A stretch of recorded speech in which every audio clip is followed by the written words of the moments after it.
परीक्षा है ना वो पहली सिटिंग में है और बहुत सारे बच्चों का परीक्षा जो है वो दूसरी सिटिंग में है। और पहली और दूसरी सिटिंग को लेकर के बच्चों के बीच में ना असमंजस बना रहता है। बच्चों के दिमाग में एक नया प्रश्न उठते रहता है कि सर ज्यादा फायदा किसको होता है, पहली सिटिंग वाले को ज्यादा फायदा होता है या फिर दूसरी सिटिंग वाले को ज्यादा फायदा होता है। आखिर ये सर पहली सिटिंग में अगर हमारा होता तो बेहतर होता या दूसरी सिटिंग में है तो बेहतर है, पहली सिटिंग वाले को ज्यादा फायदा होता है या फिर ऐसे ही लोग बच्चे कहते रहते हैं ज्यादा फायदा किसको होता है? आज हम एकदम ईमानदारी से आपको बताएंगे पहली सिटिंग वाले को ज्यादा फायदा होता है या दूसरी सिटिंग वाले को ज्यादा फायदा होता है। ये हम आपको आज बेहतरीन तरीके से बताएंगे।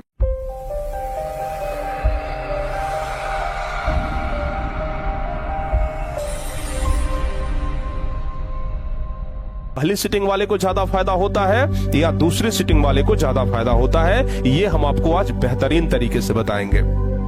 तो फिर चलिए आज की इस वीडियो को शुरू करते हैं और आज के इस टॉपिक को आपके सामने रखते हैं। लेकिन उससे पहले प्यारे बच्चों, अगर आप लोग इस चैनल पर नए होंगे तो चैनल को जरूर सब्सक्राइब कर लीजिएगा ताकि परीक्षा तक इसी प्रकार का वीडियो आपको मिलते रहे, मोटिवेशनल वीडियो मिलते रहे, एजुकेशनल वीडियो मिलते रहे और परीक्षा की तैयारी में हम आपको अच्छे तरीके से महत्वपूर्ण योगदान निभाते रहे।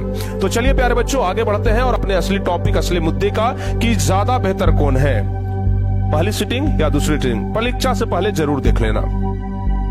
देखो प्यारे बच्चों, हम लोग इस चीज को समझें कि ज्यादा बेहतर कौन है, ज्यादा फायदा किसको होता है, उससे पहले हम लोगों को पहले यह समझना होगा कि आखिर क्वेश्चन छपता कैसे है।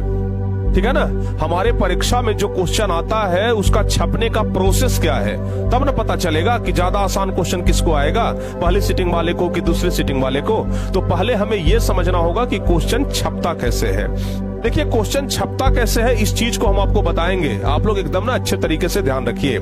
सबसे पहले प्यारे बच्चों आप लोग ध्यान रखिएगा कि हर एक सब्जेक्ट का, जैसे आपका साइंस सब्जेक्ट है ना, जब आपका साइंस सब्जेक्ट का परीक्षा होता है तो क्वेश्चन उसके 2-3 महीना पहले छप जाता है और 2-3 महीना पहले एक सेट नहीं छपता है। जैसे आप लोग सोचते होंगे कि भाई पहली सिटिंग में एक परीक्षा होता है, एक परीक्षा दूसरी सिटिंग में होता है, तो एक सेट पहली सिटिंग के लिए छपता होगा और एक सेट दूसरी सिटिंग के लिए छपता होगा। ऐसा नहीं होता है प्यारे बच्चों। वहां पर क्या होता है बिहार बोर्ड में कि बहुत सारे टीचर्स आते हैं, बहुत सारे टीचर्स आते हैं और उन टीचरों की जो टीम होती है वो सभी टीचरों की टीम एक एक सेट छापते हैं। जैसे मान लिया जाए कि 7-8 टीचर हैं, ठीक है ना, और वो सब क्या करते हैं कि सब मिल करके ना एक एक सेट क्या करते हैं, छापते हैं। जैसे मान लिया जाए कि कोई 7 टीम है इधर और 7 टीम है इधर, तो पहली सिटिंग के लिए 7 सेट छपाया जाता है और दूसरी सिटिंग के लिए भी 7 सेट छपता है।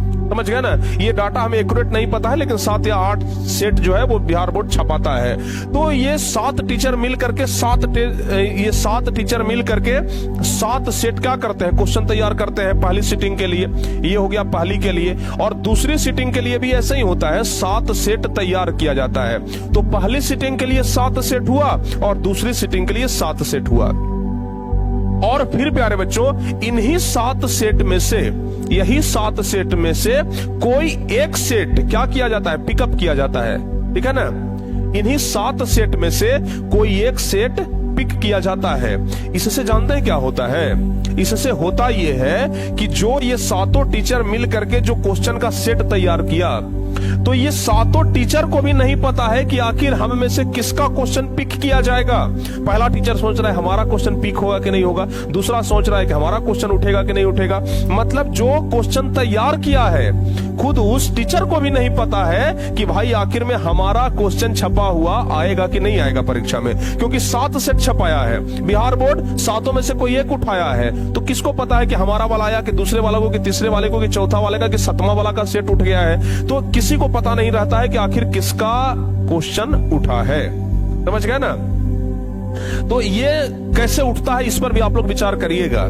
ठीक है ना, अब कहिएगा कि सर तो ऐसा क्यों होता है सर कि भाई जब कोई भी क्वेश्चन उठा लिया जाता है तो ये भी तो हो सकता है कि जो क्वेश्चन ये टीचर तैयार किया, हो सकता है कि संजोग ऐसा हो कि वही वाला क्वेश्चन ये भी जो टीचर है वो भी तैयार किया हो, बहुत सारा क्वेश्चन मैच कर जाए पहली दूसरी में। ऐसा नहीं होता है। जब क्वेश्चन को पिक किया जाता है तो 7 में से देखा जाता है कि कौन क्वेश्चन डिफरेंट है, जो पहली सिटिंग में और दूसरी सिटिंग में मैच नहीं कर रहा है, और जो डिफरेंट दिखाई पड़ता है उस क्वेश्चन को वहां से उठा लिया जाता है। समझ गए ना, तो इससे क्या है कि जो क्वेश्चन टीचर छापा उस टीचर को खुद नहीं पता है कि हमरे वाला क्वेश्चन आया है कि हमारा वाला क्वेश्चन नहीं आया है। तो सबसे पहले पिक करने का तो प्रोसेस ये है, क्वेश्चन पिक करने का प्रोसेस ये है।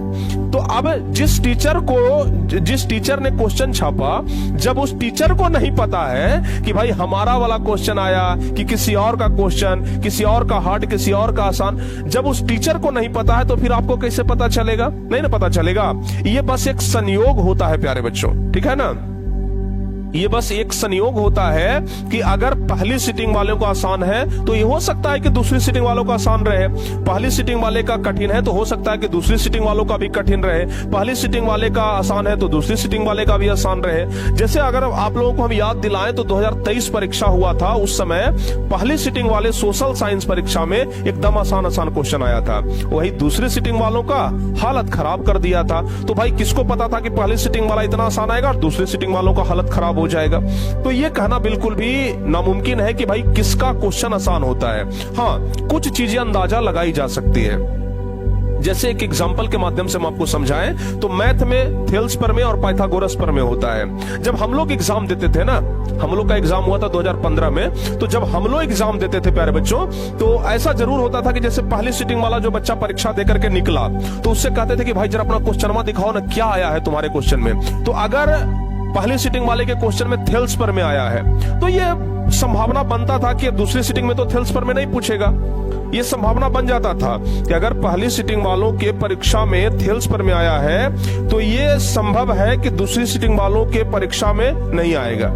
समझ गए ना।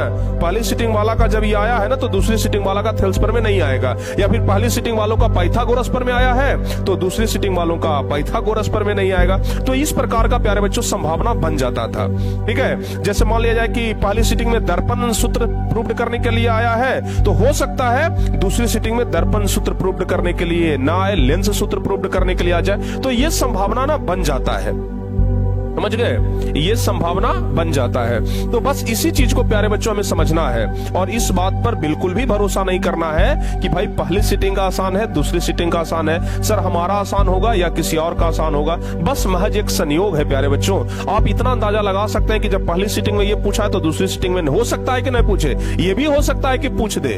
समझ गए ना। तो आप इस चीज को अपने दिमाग से निकाल दीजिए कि पहली का आसान होता है, दूसरी का आसान नहीं होता है। इस चीज को दिमाग से निकाल दीजिए कि पहली का ये, दूसरी का ये, दूसरी का ये, पहली का, इसको पहले दिमाग से निकाल दीजिए। दोनों सीटिंग अपने अपने जगह पर एकदम बराबर है, दोनों सीटिंग के बच्चे अपने अपने जगह पर बराबर हैं। दोनों सीटिंग के परीक्षा या तो आसान क्वेश्चन के साथ होगा, या तो हार्ड क्वेश्चन के साथ होगा, या तो मीडियम क्वेश्चन के साथ होगा, या तो दोनों सीटिंग का आसान होगा या तो दोनों सीटिंग का कठिन होगा। हो सकता है कि कुछ बच्चों का भाग्य भी बढ़िया है कि अगर पहली सीटिंग में है तो पहली सीटिंग का आसान आ जाए, कुछ बच्चों का भाग्य खराब होगा तो भाग्य के भरोसे भी रह सकते हैं। मतलब यहां पर कुछ भी आप अंदाजा नहीं लगा सकते हैं, कुछ भी आप अंदाजा नहीं लगा सकते हैं। तो फिर चलिए प्यारे बच्चों, उम्मीद करते हैं कि आप लोग समझ गए होंगे हमारी भावनाओं को, हमारी बातों को, और अब आगे से आप लोग ना इस प्रकार की बातों में नहीं रहेंगे, ठीक है ना।